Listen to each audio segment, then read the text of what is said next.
YouTube channel Jagmohan Singh Bhatti ਅੱਜ ਤੁਹਾਡੇ ਵਾਸਤੇ ਇੱਕ ਛੋਟੀ ਜਿਹੀ ਅਰਜ਼ ਇਹ ਕਰਨ ਲੱਗਾ ਕਿ ਵੋਟਾਂ ਆ ਗਈਆਂ ਪੰਜਾਬ ਦੀਆਂ।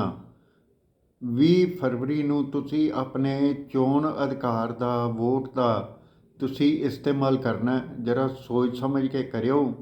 ਐਵੇਂ ਆਪਣੇ ਜਿਹੜੇ ਚਿਹਰੇ ਨੇ, ਆਪਣੇ ਜਿਹੜੇ ਘਰ ਨੇ, ਆਪਣੇ ਜਿਹੜੇ ਹੱਥ ਨੇ, ਉਹਨਾਂ ਉੱਤੇ ਝਾੜੂ ਨਾ ਫਰਵਾ ਕੇ ਬਹਿ ਜਾਓ। ਇਹ ਤੁਸੀਂ ਦੇਖ ਲਓ ਕੇਜਰੀਵਾਲ ਸਾਹਿਬ ਦੀ ਜਿਹੜੀ ਸ਼ਖਸੀਅਤ ਹੈ, ਉਹ ਸ਼ਖਸੀਅਤ ਨਾ ਹੋ ਕੇ ਇੱਕ ਜਿਹੜਾ ਭੇੜੀਏ ਦੀ ਖੱਲ ਵਿੱਚ ਸ਼ੇਰ ਹੈ ਜਾਂ ਸ਼ੇਰ ਦੀ ਖੱਲ ਵਿੱਚ ਭੇੜੀਆ ਹੈ। ਇਹ ਤੁਸੀਂ ਦੇਖ ਲਓ, ਇਹ ਤੁਸੀਂ ਆਪ ਸਮਝ ਲਓ। ਕੇਜਰੀਵਾਲ ਸਾਹਿਬ ਨੇ ਆਪਣੀ ਜਿਹੜੀ ਜ਼ਿੰਦਗੀ ਹੈ ਉਹਦੀ ਸ਼ੁਰੂਆਤ ਕਿੱਥੋਂ ਕੀਤੀ? IRS ਆਫਿਸਰ ਬਣ ਕੇ। ਔਰ ਜਿਹੜੇ ਇੰਡਸਟਰੀਅਲਿਸਟ ਸਨ ਹਿਸਾਰ ਦੇ, ਉਹਨਾਂ ਦੇ ਕੋਟੇ ਵਿੱਚੋਂ ਸੀਟ ਲੈ ਕੇ IIT ਵਿੱਚ ਉੱਥੋਂ ਉਹਨਾਂ ਨੇ ਕੀਤੀ। ਮੈਂ ਇਹਦੇ ਉੱਤੇ 2 ਵੀਡੀਓ ਪਾ ਚੁੱਕਿਆ। ਇਹ ਟਰੂ ਸਟੋਰੀ ਕੇਜਰੀਵਾਲ ਅਤੇ ਮੈਲੋਡੀ ਆਫ ਕੇਜਰੀਵਾਲ, ਇਹ ਦੋਨੋਂ ਦੇਖ ਲਿਓ। ਇਹ ਉਹਨਾਂ ਦੇ ਜਿਹੜੇ ਅਧਿਆਪਕ ਸਾਹਿਬਾਨ ਨੇ, ਇਹ ਉਹਨਾਂ ਦੀ ਕਹੀ ਹੋਈ ਗੱਲ ਹੈ, ਇਹ ਮੇਰੀ ਕਹੀ ਹੋਈ ਗੱਲ ਨਹੀਂ। ਅੱਜ ਦੇਖੋ ਕੇਜਰੀਵਾਲ ਸਾਹਿਬ ਇੱਕ ਬੜੇ ਅੱਛੇ, ਇਮਾਨਦਾਰ, ਇੱਕ ਚੰਗੀ ਛਵੀ ਵਾਲੇ ਜਿਹੜੇ ਨੇ, ਇੱਕ ਸੱਜਣ ਹੋਣ ਦਾ ਦਾਅਵਾ ਕਰਦੇ ਪਏ ਨੇ। ਔਰ ਇਹ ਹੋਣ ਦੇ ਦਾਅਵੇ ਜਿਹੜੇ ਨੇ, ਇਹ ਉਸੇ ਤਰ੍ਹਾਂ ਦੇ ਦਾਅਵੇ ਨੇ ਜਿਵੇਂ ਦਾ ਗੁਜਰਾਤ ਮਾਡਲ ਆਇਆ ਸੀ 2014 ਵਿੱਚ। ਤੁਹਾਡੇ ਲਈ ਫਿਰ ਗੁਜਰਾਤ ਦਾ ਜਿਹੜਾ ਤੋਹਫਾ ਆਇਆ ਤੁਹਾਨੂੰ ਪਤਾ ਲੱਗ ਹੀ ਗਿਆ। ਔਰ ਗੁਜਰਾਤ ਮਾਡਲ ਜਿਹੜਾ ਸੀ ਉਹ ਕਿਹੋ ਜਿਹਾ ਸੀ ਅਤੇ ਸਾਰੇ ਹਿੰਦੁਸਤਾਨ ਨੂੰ ਤੋਹਫਾ ਕਿਹੋ ਜਿਹਾ ਮਿਲਿਆ, ਇਹ ਜਿਹੜੀ ਹੈ ਇੱਕ ਤੁਹਾਡੇ ਸਾਹਮਣੇ ਜਿਹੜੀ ਇਹ ਗੱਲ ਹੈ। ਨੋਟਬੰਦੀ ਹੋਈ ਔਰ ਉਸ ਤੋਂ ਬਾਅਦ ਕਿੰਨੇ ਘਟਨਾ ਜਾਂ ਕਰਮ ਹੋਏ ਨੇ, ਘਟਨਾ ਵਿੱਚੋਂ ਦੁਰਘਟਨਾ ਹੁੰਦੀ ਰਹੀ। ਔਰ ਕਿੰਨੇ ਲੋਕਾਂ ਦਾ ਸੁਸਾਈਡ ਹੋ ਗਿਆ, ਕਿੰਨੇ ਲੋਕਾਂ ਦਾ ਕਾਣ ਹੋ ਗਿਆ। ਇਹ ਗੱਲਾਂ ਸਾਡੀ ਸਰਕਾਰ ਨੇ ਨਾ ਤਾਂ ਸਾਰਵਜਨਕ ਕੀਤੀਆਂ ਨੇ ਅਤੇ ਨਾ ਹੀ ਸਾਡੀ ਸਰਕਾਰ ਨੂੰ ਸਾਰਵਜਨਕ ਕਰਨ ਦੀ ਜ਼ਰੂਰਤ ਹੈ। ਪਾਰਲੀਮੈਂਟ ਦੇ ਵਿੱਚ ਮੋਦੀ ਜੀ ਨੇ ਕਾਂਗਰਸ 'ਤੇ ਖੂਬ ਸੋਲੇ ਗਾਏ, ਚੰਗੀ ਗੱਲ ਹੈ, ਗਾਣੇ ਚਾਹੀਦੇ ਨੇ। ਔਰ ਮੋਦੀ ਸਾਹਿਬ ਨੇ ਇਹ ਨਹੀਂ ਦੱਸਿਆ ਨੋਟਬੰਦੀ ਨਾਲ ਕਿੰਨਾ ਨੁਕਸਾਨ ਹੋਇਆ ਦੇਸ਼ ਨੂੰ। ਤੁਹਾਡੇ ਕੋਲ ਕੀ ਪਾਵਰ ਸੀ ਜਿਹਦੇ ਤੁਸੀਂ ਰਿਜ਼ਰਵ ਬੈਂਕ ਦੀ ਪਾਵਰ ਨੂੰ ਐਜ਼ਿਊਮ ਕੀਤਾ ਔਰ ਤੁਸੀਂ ਨੋਟਬੰਦੀ ਦਾ ਐਲਾਨ ਕਰ ਦਿੱਤਾ। ਔਰ ਰਿਜ਼ਰਵ ਬੈਂਕ ਆਫ ਇੰਡੀਆ ਜਿਹੜਾ ਉਹ ਤਿੱਤਰ ਉਡਾਉਂਦਾ ਰਹਿ ਗਿਆ ਅਤੇ ਦੇਸ਼ ਦੇ ਕਿੰਨੇ ਲੋਕਾਂ ਨੂੰ ਇਸ ਸੰਤਾਪ ਨੂੰ ਹੰਢਾਉਣਾ ਪਿਆ ਨੋਟਬੰਦੀ ਦੇ ਨੂੰ।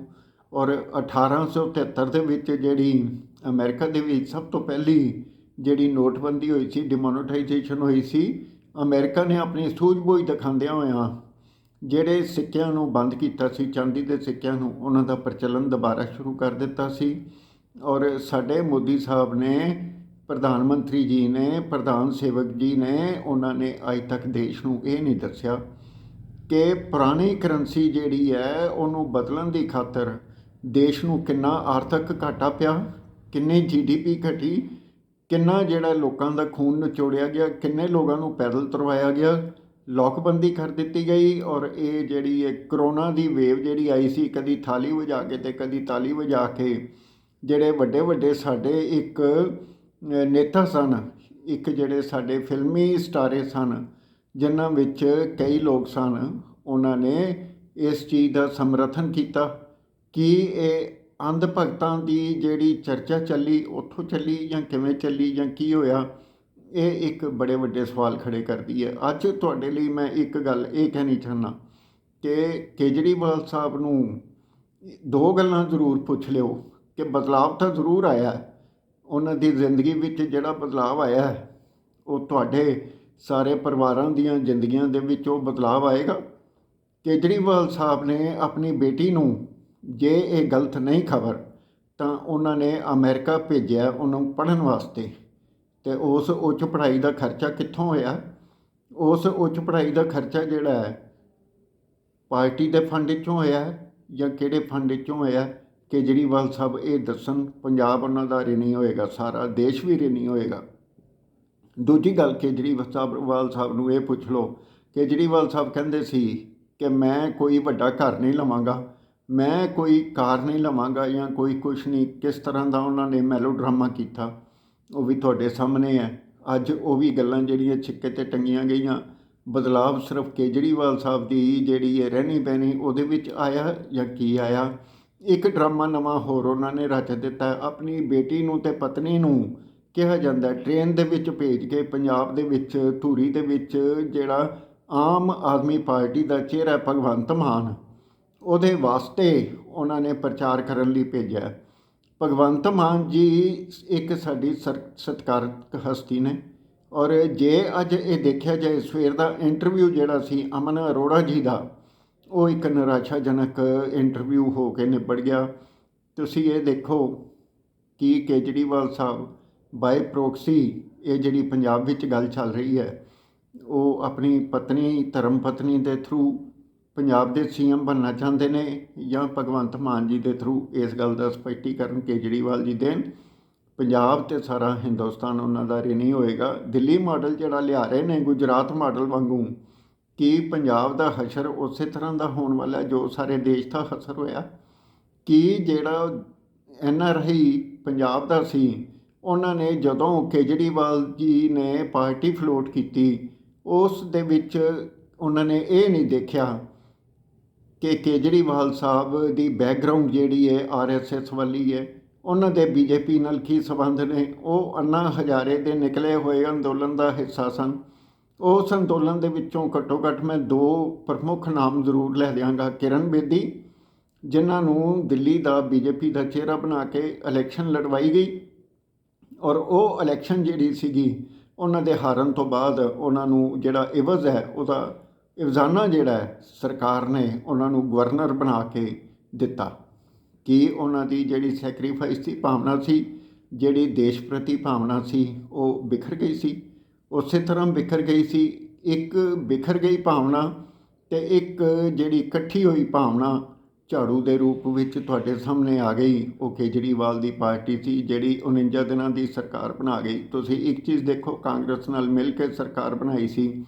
ਆਪਣੇ ਹਿੱਤਾਂ ਦੀ ਖਾਤਰ, ਆਪਣੇ ਬਦਲਾਵ ਦੀ ਖਾਤਰ ਕਿੰਨੇ ਬਦਲਾਵ ਕਰਨੇ ਪੈ ਜਾਂਦੇ ਨੇ, ਇਹ ਤੁਹਾਨੂੰ ਖੁਦ ਨੂੰ ਨਹੀਂ ਪਤਾ ਲੱਗਦਾ। ਲੇਕਿਨ ਇੱਕ ਚੀਜ਼ ਜ਼ਰੂਰ ਸਾਹਮਣੇ ਮੈਂ ਕਹਿਣੀ ਚਾਹਾਂਗਾ, ਤੁਹਾਨੂੰ ਬੇਨਤੀ ਕਰਨੀ ਚਾਹਾਂਗਾ, ਉਹ ਪੰਜਾਬ ਦੇ ਸੂਰਮਿਓ, ਸੂਝਵਾਨ ਬੰਦਿਓ, ਸੂਝਵਾਨ ਸਿੱਖੋ, ਸੂਝਵਾਨ ਪੰਜਾਬੀਓ, ਸੂਝਵਾਨ ਹਿੰਦੂਓ, ਘੱਟੋ ਘੱਟ ਕੇਜਰੀਵਾਲ ਸਾਹਿਬ ਨੂੰ ਇਹ ਪੁੱਛ ਲੈਣਾ, ਜਿਵੇਂ ਉਹਨਾਂ ਨੇ ਆਪਣੀ ਬੇਟੀ ਨੂੰ ਭੇਜ ਕੇ ਵਿਦੇਸ਼ ਦੇ ਵਿੱਚ ਇੱਕ ਬਦਲਾਵ ਕੀਤਾ ਹੈ, ਕਿ ਪੰਜਾਬ ਦੀਆਂ ਬੇਟੀਆਂ ਨੂੰ ਵੀ ਬਾਹਰ ਭੇਜਣ ਦਾ ਬਦਲਾਵ ਕਰਨਗੇ, ਜਾਂ ਤੁਹਾਨੂੰ 1000 ਰੁਪਇਆ ਜਾਂ 2000 ਰੁਪਇਆ ਦੇ ਕੇ ਜਾਂ ਮੁਫਤ ਬਿਜਲੀ ਦੇ ਕੇ ਇੱਥੇ ਤੁਹਾਡੇ ਪੈਸੇ ਦੇ ਵਿੱਚੋਂ ਹੀ ਤੁਹਾਨੂੰ ਪੁਚਕਾਰਨ ਦਾ ਯਤਨ ਕੀਤਾ ਜਾਏਗਾ। ਇਹ ਵੀ ਇੱਕ ਬੜੇ ਵੱਡੇ ਸਵਾਲ ਨੇ, ਕਿੰਤੂ ਪ੍ਰੰਤੂ ਵਾਲੇ ਹੈ। ਅੱਜ ਤੁਹਾਡੇ ਨਾਲ ਇੱਕ ਗੱਲ ਹੋਰ ਕਰਨੀ ਹੈ। 2017 ਦੇ ਵਿੱਚ ਜਿਹੜਾ ਸਕੈਮ ਨਿਕਲਿਆ ਸੀਗਾ ਦਿੱਲੀ ਦੇ ਵਿੱਚ, ਉਹ ਸਕੈਮ ਸਾਰੀ ਦੁਨੀਆ ਨੂੰ ਪਤਾ ਹੈ, ਔਰ ਜਿਹਨੇ ਸਕੈਮ ਕੱਢਿਆ ਸੀ ਉਹਦੀ ਜਿਹੜੀ ਡੈਥ ਹੈ ਮਿਸਟੀਰੀਅਸ ਸਰਕਮਸਟਾਂਸਿਸ ਦੇ ਵਿੱਚ ਹੋ ਗਈ ਸੀ। ਉਹ ਜਿਹੜੀ ਹੈ ਮਿਸਟੀਰੀਅਸ ਸਰਕਮਸਟਾਂਸਿਸ ਦੇ ਵਿੱਚ ਹੋਈ ਡੈਥ ਤੋਂ ਬਾਅਦ ਨਾ ਤਾਂ ਉਹ ਫਾਈਲ ਖੁੱਲ੍ਹੀ ਅਤੇ ਨਾ ਕੁਛ ਹੋਇਆ। ਉਸ ਦੇ ਬਾਰੇ ਕੇਜਰੀਵਾਲ ਸਾਹਿਬ ਦੱਸਣ ਕਿ ਇਹਨਾਂ ਦਾ ਰੋਲ ਕੀ ਸੀ, ਕੀ ਸੰਬੰਧ ਸੀ ਉਸ ਸਾਰੇ ਕੇਸ ਨਾਲ। ਇਹ ਵੀ ਇੱਕ ਅੱਜ ਪੰਜਾਬ ਸਵਾਲ ਪੁੱਛਦਾ। ਪੰਜਾਬ ਦੇ ਜਿਹੜੇ ਜਾਗਰੂਕ ਲੋਕ ਨੇ ਸਵਾਲ ਪੁੱਛਦੇ ਨੇ। ਸਵਾਲ ਤਾਂ ਹੋਰ ਵੀ ਨੇ। ਕੇਜਰੀਵਾਲ ਸਾਹਿਬ ਨੇ ਪਹਿਲੀ ਟਰਮ ਜਿਹੜੀ 49 ਦਿਨ ਦੀ ਤੋਂ ਬਾਅਦ 5 ਸਾਲ ਦੀ ਦੂਜੀ ਟਰਮ ਇਹਦੇ ਚੀਫ ਮਿਨਿਸਟਰ ਹੰਢਾਈ ਹੈ, ਉਹਦੇ ਵਿੱਚ ਉਹਨਾਂ ਦਾ ਜਿਹੜੀ ਨਕਾਬਪੋਸ਼ੀ ਸੀ BJP ਦੇ ਚਿਹਰੇ ਦੀ, ਉਹ ਆ ਤਾਂ ਗਈ ਸਾਹਮਣੇ। ਕਿਉਂਕਿ ਇਹਦਾ ਜਿਹੜਾ ਜਿਤਨਾ ਵੀ ਕੰਮ ਹੈ, ਸ਼ਵੇਤਾ ਸਿੰਘ ਨੇ, ਤੁਹਾਨੂੰ ਯਾਦ ਹੋਣਾ, ਜਿਹੜੀ ਚਲਦੀ ਬੱਸ ਦੇ ਉੱਤੇ ਕੇਜਰੀਵਾਲ ਸਾਹਿਬ ਦਾ ਜਿਹੜਾ ਇੰਟਰਵਿਊ ਕੀਤਾ ਸੀ, ਮੈਂ ਉਦੋਂ ਹੀ ਕਹਿ ਦਿੱਤਾ ਸੀ ਕਿ ਇਹ ਇੱਕ BJP ਦੀ ਜਿਹੜੀ ਹੈ ਮਿਲੀ ਭੁਗਤ ਅਤੇ ਸਾਜ਼ਿਸ਼ ਹੈ, ਜਿਨ੍ਹਾਂ ਨੇ ਕੇਜਰੀਵਾਲ ਸਾਹਿਬ ਨੂੰ ਇੱਕ ਆਮ ਆਦਮੀ ਪਾਰਟੀ ਦਾ ਮਖੌਟਾ ਪਹਿਨਾ ਕੇ ਔਰ ਤੁਹਾਡੇ ਰੂਬਰੂ ਦਿੱਲੀ 'ਚ ਜਿਵੇਂ ਪੇਸ਼ ਕੀਤਾ, ਤੁਹਾਡੇ ਰੂਬਰੂ ਵੀ ਪੇਸ਼ ਕੀਤਾ ਜਾਏਗਾ। ਅਸੀਂ 2 ਭਰਾ ਚੱਠੇ, ਲੜਨ ਨੂੰ ਅੱਡੋ ਅੱਡੀ, ਖਾਣ ਨੂੰ ਅਸੀਂ ਇਕੱਠੇ। ਇਹ ਜਿਹੜੀਆਂ ਗੱਲਾਂ ਨੇ ਇੱਕ ਚੀਜ਼ ਹੈ। 5 ਸਾਲ ਦੀ ਜਿਹੜੀ ਕੇਜਰੀਵਾਲ ਸਾਹਿਬ ਦੀ ਸਰਕਾਰ ਸੀ, ਕੇਜਰੀਵਾਲ ਸਾਹਿਬ ਇਹ ਦੱਸਣ ਦਿੱਲੀ ਦੀ ਇਸ ਸਰਕਾਰ ਦੇ ਵਿੱਚ 5 ਸਾਲਾਂ ਦੀ ਸਰਕਾਰ ਦੇ ਵਿੱਚ ਕਿੰਨੇ ਸਿੱਖ ਚਿਹਰੇ ਸਨ, ਕਿੰਨੇ ਪੰਜਾਬੀ ਹਿੰਦੂ ਸਨ, ਕਿੰਨੇ ਪੰਜਾਬੀ ਸਿੱਖ ਸਨ ਜਿਨ੍ਹਾਂ ਨੂੰ ਟਿਕਟਾਂ ਦੇ ਕੇ ਨਵਾਜਿਆ ਗਿਆ। ਇਸ ਗੱਲ ਦਾ ਕੋਈ ਜਵਾਬ ਨਹੀਂ। ਇੱਕ ਚਿਹਰਾ ਸਰਦਾਰ ਜਰਨੈਲ ਸਿੰਘ ਸੀ, ਜਿਹਨੂੰ ਉਹ ਨਾ ਤਾਂ ਮੰਤਰੀ ਬਣਾਇਆ ਗਿਆ ਔਰ ਉਹਨਾਂ ਤੋਂ ਰਿਜ਼ਾਈਨ ਕਰਾ ਕੇ ਉਹਨਾਂ ਨੂੰ ਸਰਦਾਰ ਪ੍ਰਕਾਸ਼ ਸਿੰਘ ਬਾਦਲ ਦੇ ਖਿਲਾਫ ਲੜਨ ਵਾਸਤੇ, ਜੇ ਮੈਂ ਭੁੱਲਦਾ ਨਹੀਂ ਤਾਂ, ਭੇਜ ਦਿੱਤਾ ਗਿਆ ਸੀ। ਔਰ ਜਿਹੜਾ ਉਹ ਚਿਹਰਾ ਸੀ, ਉਹਦੀ ਜਿਹੜੀ ਆਵਾਜ਼ ਉੱਠਣੀ ਸੀਗੀ, ਉਹ ਵੀ ਮੰਤਰੀ ਬਣਨ ਵਾਸਤੇ ਉਹ ਵੀ ਇੱਕ ਖ਼ਤਮ ਕਰਕੇ ਰੱਖ ਦਿੱਤੀ। ਇਹ ਵੀ ਇੱਕ ਕੋਝੀ ਸਾਜ਼ਿਸ਼ ਦਾ ਸਿੱਟਾ ਸੀ ਜਾਂ ਕੀ ਸੀ? ਕੇਜਰੀਵਾਲ ਸਾਹਿਬ ਇਹਦੇ 'ਤੇ ਵੀ ਜੇ ਥੋੜ੍ਹਾ ਜਿਹਾ ਚਾਨਣਾ ਪਾ ਦੇਣ ਤਾਂ ਬਹੁਤ ਵੱਡੀ ਜਿਹੜੀ ਹੈ ਉਹਨਾਂ ਦੀ ਮਿਹਰਬਾਨੀ ਹੋਏਗੀ। ਹੋਰ ਤੁਹਾਨੂੰ ਦੱਸ ਦਿੰਦਾ ਛੋਟੀ ਜਿਹੀ ਗੱਲ, ਅੱਜ ਜਿਹੜਾ ਇੱਕ ਖਬਰ ਆ ਰਹੀ ਹੈ ਕਿ 2048 ਦੀਆਂ ਜਿਹੜੀਆਂ ਓਲੰਪਿਕ ਖੇਡਾਂ ਨੇ, ਉਹਨਾਂ ਦੇ ਵਿੱਚ ਦਿੱਲੀ ਜਿਹੜੀ ਹੈ ਉਹਦੇ ਵਿੱਚ ਓਲੰਪਿਕ ਖੇਡਾਂ ਦੀ ਤਿਆਰੀ ਵਾਸਤੇ ਨਵੀਆਂ ਇਮਾਰਤਾਂ ਜਾਂ ਕਈ ਕੁਛ ਹੋਰ ਬਣੇਗਾ। ਉਸੇ ਤਰ੍ਹਾਂ ਹੀ ਬਣੇਗਾ ਜਿਵੇਂ ਸੈਂਟਰਲ ਵਿਸਟਾ ਬਣ ਰਿਹਾ ਮੋਦੀ ਜੀ ਲਈ, ਨਵੀਂ ਪਾਰਲੀਮੈਂਟ ਬਣ ਰਹੀ ਹੈ। ਸਾਡੀ 100 ਸਾਲ ਪੁਰਾਣੀ ਪਾਰਲੀਮੈਂਟ ਨੂੰ ਕਿਸ ਤਰ੍ਹਾਂ ਜਿਹੜਾ ਖੇਰੋਂ ਕੀਤਾ ਜਾ ਰਿਹਾ, ਕਿਸ ਵਜ੍ਹਾ ਕਰਕੇ ਕੀਤਾ ਜਾ ਰਿਹਾ? ਆਪਣੀ ਹਉਮੈ ਨੂੰ ਪੱਠੇ ਪਾਉਣ ਦੀ ਖਾਤਰ। ਹਮ ਜੋ ਕਹਾਂਗੇ। ਔਰ ਜੇ ਇਹ ਬਿਆਨ ਆਉਂਦਾ ਹੈ ਪਾਰਲੀਮੈਂਟ ਦੇ ਵਿੱਚ, ਦੇਸ਼ ਦੇ ਵਿੱਚ ਪ੍ਰਧਾਨ ਮੰਤਰੀ ਕੋਈ ਨਹੀਂ, ਰਾਜਾ ਹੈ ਦਿੱਲੀ ਦੇ ਵਿੱਚ, ਤਾਂ ਇਹਦੇ ਵਿੱਚ ਬਹੁਤ ਸਾਰੇ ਸੂਝਵਾਨ ਲੋਕਾਂ ਦੇ ਵਿੱਚ ਕਸ਼ਮਕਸ਼ ਚੱਲ ਪੈਂਦੀ ਹੈ। ਮੈਂ ਆਪਣੇ ਦੇਸ਼ ਦੇ ਹਰ ਨਾਗਰਿਕ ਨੂੰ ਇਹ ਬੇਨਤੀ ਕਰਾਂਗਾ ਕਿ ਪੋਲੀਟੀਸ਼ੀਅਨਸ ਦੇ ਝਾਂਸੇ ਵਿੱਚ ਨਾ ਆਓ, ਭਾਵੇਂ ਕੋਈ ਵੀ ਹੈ। ਤੁਸੀਂ ਆਪਣਾ ਦਿਮਾਗ ਚਲਾਓ। ਤੁਸੀਂ ਦੇਖੋ ਕੇਜਰੀਵਾਲ ਸਾਹਿਬ ਨੇ ਆਮ ਆਦਮੀ ਪਾਰਟੀ ਦਾ ਪੰਜਾਬ ਵਿੱਚ ਜੋ ਪਹਿਲੀ ਵਾਰੀ ਪ੍ਰਚਲਨ ਕੀਤਾ ਸੀ ਜਦੋਂ ਕਾਂਗਰਸ ਸਰਕਾਰ ਆਈ ਕੈਪਟਨ ਅਮਰਿੰਦਰ ਸਿੰਘ ਦੀ, ਹੁਣ ਵਾਲੀ ਪਿਛਲੀ ਸਰਕਾਰ ਜਿਹੜੀ ਅਜੇ ਚੱਲਦੀ ਹੈ, ਅਤੇ ਨਵੀਂ ਜਿਹੜੀ ਹੈ ਅੱਗੋਂ ਬਣਨ ਦੀ ਜਿਹੜੀ ਹੈ ਲਾਲਸਾ ਦੇ ਵਿੱਚ ਕਈਆਂ ਦੀ ਦੌੜ ਲੱਗੀ ਹੋਈ ਆ। ਉਹਨਾਂ ਨੇ ਬਾਹਰ ਦੇ NRI ਪੰਜਾਬੀਆਂ ਨੇ ਜਿੰਨਾ ਬਿਲੀਅਨਸ ਆਫ ਡਾਲਰਸ ਜਿਹੜੇ ਨੇ ਭੇਜੇ ਨੇ ਕੇਜਰੀਵਾਲ ਦੇ ਫੰਡ ਵਿੱਚ, ਉਹਦਾ ਹਿਸਾਬ ਨਹੀਂ ਦਿੱਤਾ ਗਿਆ। ਔਰ ਕੋਈ ED ਨਹੀਂ ਚਾੜਿਆ ਗਿਆ ਕੇਜਰੀਵਾਲ ਸਾਹਿਬ ਦੇ ਉੱਤੇ, ਕੋਈ ਕੁਛ ਨਹੀਂ ਚਾੜਿਆ ਗਿਆ। ਇਹ ਜਿਹੜੀ ਸਾਜ਼ਿਸ਼ ਹੈ ਇਹ ਨਕਾਬਨੀ ਕਰਨ ਦਾ ਯਤਨ ਕੀਤਾ ਗਿਆ, ਪੰਜਾਬੀਆਂ ਨੇ ਵੀ ਨਹੀਂ ਪੁੱਛਿਆ। ਲੇਕਿਨ ਇਸ ਵਾਰੀ NRIs ਤੋਂ ਕੇਜਰੀਵਾਲ ਸਾਹਿਬ ਦੀ ਆਮ ਆਦਮੀ ਪਾਰਟੀ ਨੂੰ ਇੰਨਾ ਸਮਰਥਨ ਨਹੀਂ ਮਿਲ ਰਿਹਾ। ਇਹ ਵੀ ਤੁਸੀਂ ਦੇਖ ਲਓ ਗੱਲ ਕਿੱਧਰ ਨੂੰ ਜਾਂਦੀ ਹੈ। ਗੱਲਾਂ ਬੜੀਆਂ ਨੇ ਆਮ ਆਦਮੀ ਪਾਰਟੀ ਦੇ ਵਿੱਚ, ਅਮੀਰ ਆਦਮੀ ਪਾਰਟੀ ਦੇ ਬੰਦੇ ਕਿੱਥੋਂ ਆ ਗਏ? ਮੇਰਾ ਇਸ਼ਾਰਾ ਤੁਸੀਂ ਸਾਫ਼ ਸਪਸ਼ਟ ਤੌਰ 'ਤੇ ਸਮਝ ਗਏ ਹੋ। ਅਮੀਰ ਆਦਮੀਆਂ ਨੂੰ ਜੇ ਟਿਕਟ ਮਿਲ ਗਈ ਹੈ, ਕਿੰਨੇ ਵਿੱਚ ਵਿਕੀ ਜਾਂ ਕੋਈ ਕੀ ਹੋਇਆ, ਇਹ ਸਾਰੀ ਗੱਲ ਨੂੰ ਦੱਬਣ ਦਾ ਯਤਨ ਕੀਤਾ ਗਿਆ। ਔਰ ਆਮ ਆਦਮੀ ਪਾਰਟੀ ਜਿਹੜਾ ਸੀਗਾ, ਮੈਨੂੰ ਦੋ ਦਿਖਾ ਦਿਓ ਬੰਦੇ ਜਿਹੜੇ ਵਿਚਾਰੇ ਸੀਗੇ ਰੇਹੜੀ ਲਾਉਂਦੇ ਸੀ ਜਾਂ ਜਿਹੜੇ ਕੋਈ ਵੀ ਛੋਟਾ ਮੋਟਾ ਰੁਜ਼ਗਾਰ ਕਰਦੇ ਸੀ, ਉਹਨਾਂ ਨੂੰ ਟਿਕਟ ਦਿੱਤੀ ਗਈ ਹੈ। ਪੰਜਾਬ ਦੇ ਵਿੱਚ ਕਿਰਤੀਆਂ ਦੀ ਵੀ ਕੋਈ ਕਮੀ ਨਹੀਂ, ਅਤੇ ਪੰਜਾਬ ਦੇ ਵਿੱਚ ਅਸਲ ਰਸੂਖ ਵਾਲੇ ਜਿਹੜੇ ਸੱਜਣ ਨੇ ਉਹਨਾਂ ਦੀ ਵੀ ਕੋਈ ਕਮੀ ਨਹੀਂ। ਲੇਕਿਨ ਇਸ ਪੰਜਾਬ ਚੋਣ ਦੰਗਲ ਦੇ ਵਿੱਚ ਜੋ ਅੱਜ ਕਾਰਵਾਈ ਚੱਲ ਰਹੀ ਹੈ ਉਹ ਇੱਕ ਬੜੀ ਐਸੀ ਨਿਰਾਸ਼ਾਜਨਕ ਹੈ ਕਿ ਤੁਸੀਂ ਇਹ ਦੇਖ ਲਓ। ਜੇ ਅਸੀਂ ਇਹ ਕਹੀਏ ਅਸੀਂ ਵਿਦੇਸ਼ੀਆਂ ਨੂੰ ਇਸ ਧਰਤੀ 'ਤੇ ਪੈਰ ਨਹੀਂ ਰੱਖਣ ਦਿੱਤਾ, ਨਵਾਜਿਆ ਨਹੀਂ ਉਹਨਾਂ ਨੂੰ, ਲੇਕਿਨ ਬਾਕੀ ਸਾਰੇ ਭਾਰਤ ਦਾ ਪ੍ਰਚਲਨ ਜਿਹੜਾ ਉਹ ਪੰਜਾਬੀਆਂ ਤੋਂ ਵੱਖਰਾ ਰਿਹਾ ਸੀ। ਇੱਥੇ ਇਹ ਗੱਲ ਇੱਕ ਸਾਫ਼ ਅਤੇ ਸਪਸ਼ਟ ਤੌਰ 'ਤੇ ਸੀਗੀ, ਖਾਧਾ ਪੀਤਾ ਲਾਏ ਦਾ ਅਤੇ ਰਹਿੰਦਾ ਅਹਿਮਦ ਸ਼ਾਹ ਦਾ। ਇਸ ਅਹਿਮਦ ਸ਼ਾਹ ਵਾਲੀ ਜਿਹੜੀ ਪਰੰਪਰਾ ਸੀ, ਜਿਹੜੀਆਂ ਧੀਆਂ ਜਿਹੜੀਆਂ ਜਾਂਦੀਆਂ ਸਨ ਮੁਗਲਾਂ ਦੇ ਹਮਲਿਆਂ ਦੇ ਵਿੱਚ ਕੈਦ ਹੋ ਕੇ, ਉਹਨਾਂ ਨੂੰ ਜਿਹੜਾ ਕਿਸ ਤਰ੍ਹਾਂ ਉਹਨਾਂ ਨਾਲ ਵਿਵਹਾਰ ਕੀਤਾ ਜਾਂਦਾ ਸੀ, ਇਹ ਇਸ ਧਰਤੀ 'ਤੇ ਇਸ ਖਿੱਤੇ ਦੇ ਲੋਕ ਸਨ, ਜਿਹਦੇ ਵਿੱਚ ਪੰਜਾਬ, ਹਰਿਆਣਾ, ਹਿਮਾਚਲ, UP, ਦਿੱਲੀ ਅਤੇ ਕਈ ਹੋਰ ਜਿਹੜਾ ਪੰਜਾਬ ਜਿਹੜਾ ਸੀਗਾ, ਪਾਕਿਸਤਾਨ ਦਾ ਪੰਜਾਬ ਜਿਹੜਾ ਸੀਗਾ, ਉਹ ਇਹਦੇ ਵਿੱਚ ਆ ਜਾਂਦੇ ਨੇ। ਔਰ ਇਹਨਾਂ ਨੇ ਉੱਥੋਂ ਦੇ ਜਿਹੜੇ ਜਰਵਾਨੇ ਸੀਗੇ, ਜਿਹੜੇ ਹਮਲਾਵਰ ਸੀ, ਬਿਲਕੁਲ ਸਾਫ਼ ਅਤੇ ਸਪਸ਼ਟ ਤੌਰ 'ਤੇ ਸੰਕੇਤ ਦੇ ਦਿੱਤੇ ਸਨ ਕਿ ਇੱਥੋਂ ਜਾਓਗੇ ਅਤੇ ਖਾਲੀ ਹੱਥੀਂ ਜਾਓਗੇ, ਨਾ ਦੇਸ਼ ਦੀ ਦੌਲਤ ਲੁੱਟਣ ਦਿੱਤੀ ਜਾਏਗੀ, ਨਾ ਦੇਸ਼ ਦੀ ਔਰਤ ਲੁੱਟਣ ਦਿੱਤੀ ਜਾਏਗੀ, ਨਾ ਦੇਸ਼ ਦਾ ਕੁਛ ਹੋਰ ਲੁੱਟ ਕੇ ਲਿਜਾਓਗੇ ਇੱਥੋਂ। ਇੰਨਾ ਹੀ ਬਹੁਤ ਹੈ ਕਿ ਜੇ ਤੁਸੀਂ ਆਪਣੀ ਜਾਨ ਬਚਾ ਕੇ ਚੱਲ ਜਾਓ। ਇਵੇਂ ਇਹ ਇੱਕ ਪ੍ਰਚਲਨ ਨਹੀਂ ਸੀ ਹੋਇਆ ਕਿ ਸਿੱਖਾਂ ਦੇ 12 ਕਦੋਂ ਵਜਣਗੇ।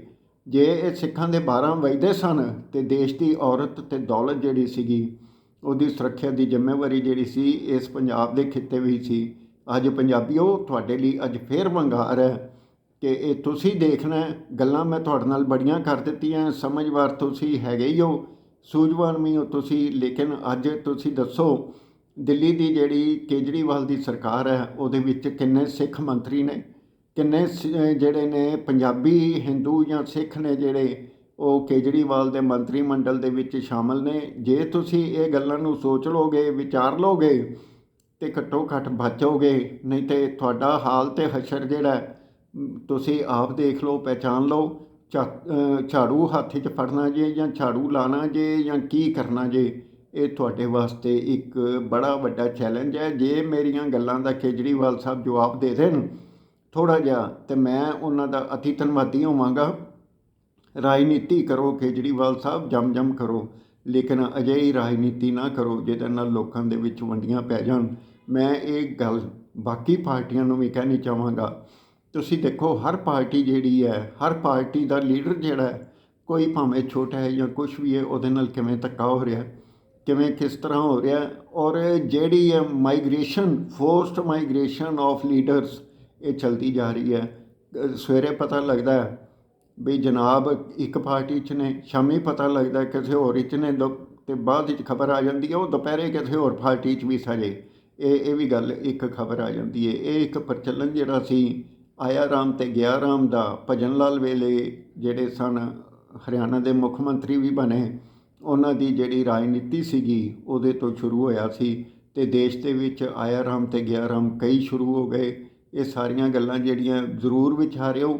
ਮੈਂ ਇਹ ਗੱਲ ਤੁਹਾਡੇ ਨਾਲ ਅੱਜ ਉਚੇਚੇ ਤੌਰ 'ਤੇ ਇਸ ਲਈ ਕਰਨ ਦਾ ਯਤਨ ਕੀਤਾ ਹੈ ਕਿ ਤੁਸੀਂ ਆਪਣੀ ਸੂਝਵਾਨਤਾ ਦਾ ਸਬੂਤ ਦਿੰਦੇ ਹੋਏ ਆਪਣੀ ਕੀਮਤੀ ਵੋਟ ਨੂੰ ਪਹਿਚਾਣ ਕੇ ਉਸ ਨੂੰ ਪਾ ਕੇ ਉਸ ਦਾ ਇਸ ਤਰ੍ਹਾਂ ਦਾ ਹਿਸਾਬ ਲਾਇਓ ਕਿ ਤੁਹਾਡੀ ਜਿਹੜੀ ਆਨ ਬਾਨ ਸ਼ਾਨ ਹੈ ਪੰਜਾਬੀਓ, ਉਹਦੇ ਉੱਤੇ ਕੋਈ ਦਾਗ ਨਾ ਲਾ ਸਕੇ। ਗੱਲਾਂ ਇੰਨੀਆਂ ਕੋਈ ਜ਼ਿਆਦਾ ਨਹੀਂ ਕਰਨੀਆਂ। ਮੇਰੀ ਇਸ ਵੀਡੀਓ ਨੂੰ ਵੱਧ ਤੋਂ ਵੱਧ ਸ਼ੇਅਰ ਕਰ ਦੇਣਾ, ਵੱਧ ਤੋਂ ਵੱਧ ਹੱਥਾਂ 'ਚ ਮੋਬਾਈਲਾਂ ਦੇ ਵਿੱਚ ਪਹੁੰਚਾ ਦੇਣਾ, YouTube ਚੈਨਲ 'ਤੇ ਲਾ ਦੇਣਾ। YouTube ਚੈਨਲ ਦੇ ਉੱਤੋਂ ਜੇ ਸੱਜਣ ਕੋਈ ਵੀ ਦੇਖ ਰਹੇ ਨੇ, ਉਹਨਾਂ ਨੂੰ ਬੇਨਤੀ ਹੈ ਕਿ ਮੇਰਾ ਛੋਟਾ ਜਿਹਾ YouTube ਚੈਨਲ ਹੈ, ਇਸ ਨੂੰ ਸਬਸਕ੍ਰਾਈਬ ਕਰ ਦੇਣਾ। ਨਹੀਂ ਕੀਤਾ ਤੇ ਛੇਤੀ ਤੋਂ ਛੇਤੀ ਕਰ ਦੇਣਾ। ਗੱਲਾਂ ਇੰਨੀਆਂ ਕੋਈ ਕਰਨੀਆਂ, ਜ਼ਿਆਦਾ ਨਹੀਂ ਕਰਨੀਆਂ, ਲੇਕਿਨ ਪੰਜਾਬ ਦੀ ਸੂਝਵਾਨਤਾ, ਪੰਜਾਬ ਦੇ ਲੋਕਾਂ ਲਈ ਹੁਲਾਰਾ ਹੁੰਗਾਰਾ ਅਤੇ ਜਿਹੜਾ ਹਲੂਣਾ ਹੈ ਉਹ ਦੇਣਾ ਮੇਰਾ ਫਰਜ਼ ਸੀ। ਗੱਲਾਂ ਇੰਨੀਆਂ ਕੋਈ ਜ਼ਿਆਦਾ ਨਹੀਂ। ਤੁਹਾਡੇ ਸੁੱਖ, ਤੁਹਾਡੀ ਸ਼ਾਂਤੀ, ਤੁਹਾਡੀ ਸਿਹਤਯਾਬੀ, ਤੁਹਾਡੀ ਪ੍ਰੋਸਪੈਰਿਟੀ ਦੀ ਖਾਤਰ ਮੈਂ ਇਹ ਸਵਾਲ ਕੇਜਰੀਵਾਲ ਸਾਹਿਬ ਨੂੰ ਪਾ ਦਿੱਤੇ ਨੇ। ਬਾਕੀ ਜਵਾਬ ਤੁਸੀਂ ਦੇਣਾ ਹੈ ਜਾਂ ਲੈਣਾ ਹੈ, ਇਹ ਤੁਹਾਡੇ 'ਤੇ ਮੇਰੇ 'ਤੇ ਨਹੀਂ। ਗੱਲਾਂ ਇੰਨੀਆਂ ਕੋਈ।